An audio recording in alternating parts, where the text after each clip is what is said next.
प्रभु की आराधनी शक्ति सीता ने उस आवाज को सुना और निवेदन कर रही है, अरे देवर जाओ, मेरे प्राणनाथ संकट में पड़े हुए हैं। पूरी रामचरित मानस में जब भी सीता के सामने कोई समस्या आई तो अपने देवर का आश्रय लिया। देवर का मतलब देवर, जो वर्षे मिला दे उसे देवर कहा जाता है। देवर का दूसरा अर्थ द्वितीयो वर उच्चते देवरा, आपत्ति काल में देवर दूसरा पति माना गया है। तो लक्ष्मण बोले, अरे माता चिंता मत करो, मेरे दादा पे कोई संकट नहीं डाल सकता है, कष्ट पहुंचा ही नहीं सकता है। सूर्य जहाँ प्रकाश कर रहा हो, पतंगी को ताकत नहीं है कि वहां तक पहुंचकर उनके पैमाने को नापे। देखो सीता ने कटु शब्द यहाँ पे बोले, इन्हीं शब्दों के कारण सोने की लंका में कैद होना पड़ा।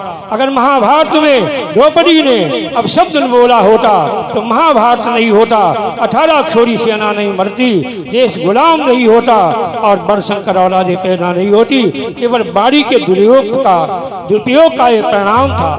सीता ने भी लक्ष्मण के लिए बाड़ी का दुरुपयोग कर दिया। बोली, अब हमने जान लिया मतलब का भाईचारा है, घर से जो बन तुम आए हो कुछ मतलब और तुम्हारा है।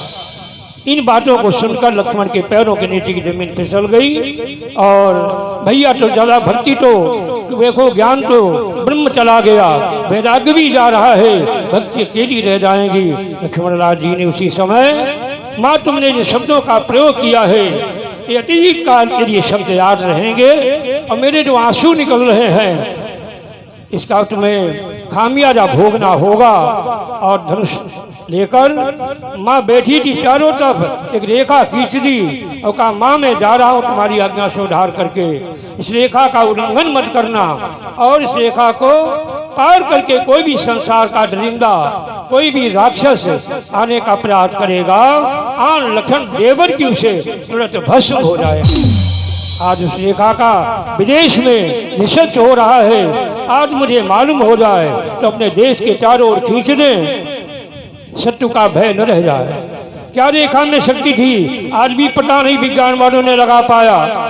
संसार का विजयी रावण उस रेखा को पार नहीं कर पाया और लक्ष्मण भी रेखा खींचकर चले गए। उसी समय मौका पाकर के भिखारी का वेश बनाकर सीता के अपहरण करने के लिए रावण, जिस रावण के भय से देवता कांपते थे, धरती हिलती थी, आज वही कुत्ते के भांति झपकता हुआ जा रहा है। क्यों? बुरे काम पे जब कदम उठाता है आदमी तो उसका आत्म बल गिर जाता है। बोलो सच्चिदानंद भगवान की जोर से।